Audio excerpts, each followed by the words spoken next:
All right, welcome back to Let's Stay Together Talk. Hey, thank you all very much for being loyal listeners to our show. Hope you heard about the LSTT Superstar. We're going to be doing something great coming soon.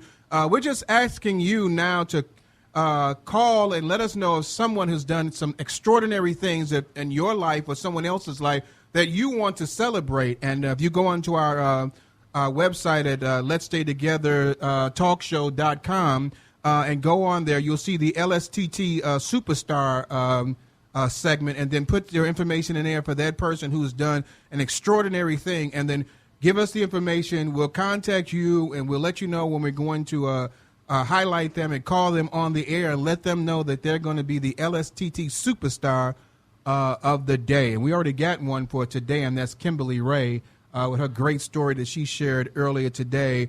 And the next stop, and then we had the dynamic duo of Deacon Jeff and Reverend David Beckham here from New Faith Baptist Church International, the greatest church in the world. We don't mean just the South Side. Yeah. So, and they've been married for 36 years, sharing some of the wonderful things about redeeming your marriage. But we're going to go on. They're going to share with a little bit. But now we're going to go to a segment that we call Leave It in the Car. Hey, baby, how is your back and legs doing? I'm doing fine. Why are you asking? Well, because my mother wanted to stop by and see if you could help her with her phone. Brenda, I don't feel like being bothered. I just want to go home and rest. Can't they just go to the store? Rick, that would take too much time. Besides, it will only take a minute, so why can't you help? Because, like I said, I don't want to be bothered. Why do I always have to be the one helping others? Well, I guess it's because you are a Christian. Really? And there's no other Christians in the world? Sure, but God called you to be a Christian to help bless someone. You do remember your blessings come from doing God's will. Yeah, right. Yeah, you're right, baby. I'm sorry. I'll help. Don't worry, baby. I know your heart. You just act unsaved sometimes. Real funny. Do you remember the time that you didn't want to help someone? This is about you, not me. So let's just leave it in a car. All right. So for our newbies here, they don't know that the Leave It in the Car, what we do is we go around the room and we ask, was that live or Memorex? And so we go with Dion first. Dion, thumbs up, live or Memorex? You think it was live or no? Yes. Yes. Reverend, what do you think? Was that a real thing or was that fiction? Real. Deacon. Real. Tracy. Real. Dang, was it because it's an in-law Wow. involved? So I'm going to tell you all this. The situation was real, but the action was fiction. Yeah. There is no way I'm not going to help somebody. Especially his mother-in-law. Especially my mother-in-law. So what we would basically do on Leave It in the Car is that we bring up situations that a relationship would go through and try to talk about it and see how you would handle it. And so in this situation, the mother-in-law wanted to come over, and it actually did happen. She wanted to come over to get the phone fixed, and I was resting and stuff like that, but she came over and I helped them fix the phone. But in a lot of cases, sometimes the miscommunication is that the person doesn't want to help, and it causes friction in relationship. And so we talk about how you deal with that friction. So we got the Beckhams in here. So we're going to ask you all a couple of questions. When you have a situation like that where one person, one spouse, or one individual doesn't want to help, how do you deal with that friction, Reverend? Well, so let's just say you would have said that you were really sore or hurting and just didn't feel the very best. Mm-hmm. I would have tried to maybe get it rescheduled. Yeah. So I do try to take that into consideration. And it kind of depends on what it is. Yeah. Now, if it's something emergent or urgent, then most times I know that I can depend on him to assist me with that. Okay, well, we know Deacon Jeff's going to be helping. That's 36 years over there, baby. He already know he can help. Talk to me, Deacon. Well, it's funny you would say that because when I was growing up in my family, I fixed everything. So after we got married, she can testify to this, I had to learn how to balance that, and I had to, one word came in my vocabulary was no.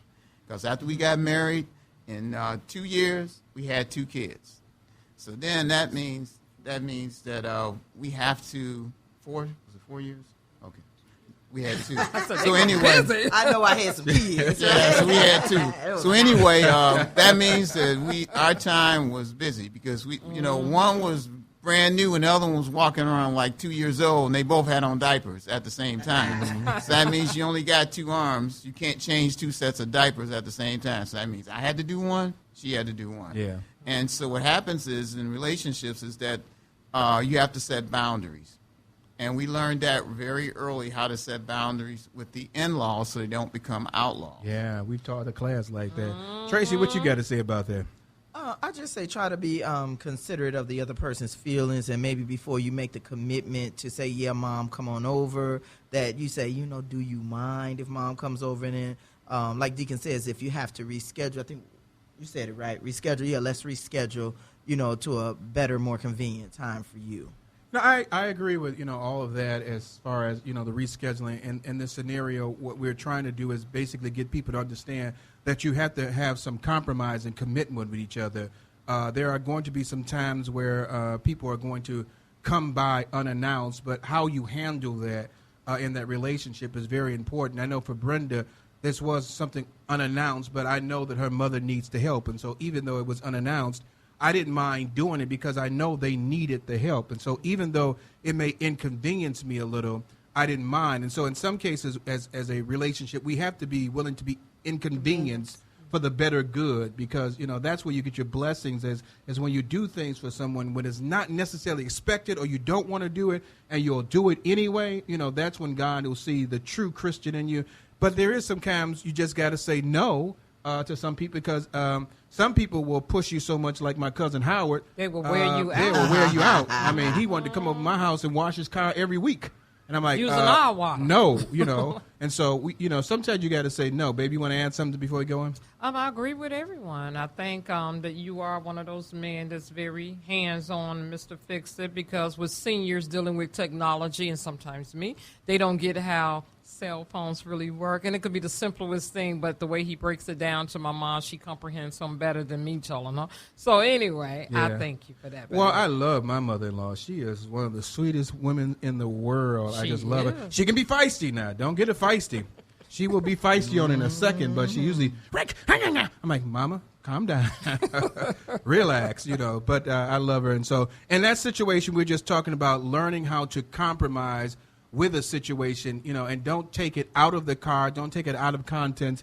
Just learn how to compromise in daily situations. And something comes up where it's unforeseen that is going to happen immediately. Learn how to work together and unify the situation so it can be resolved. Amen? There you go. So we're going to one.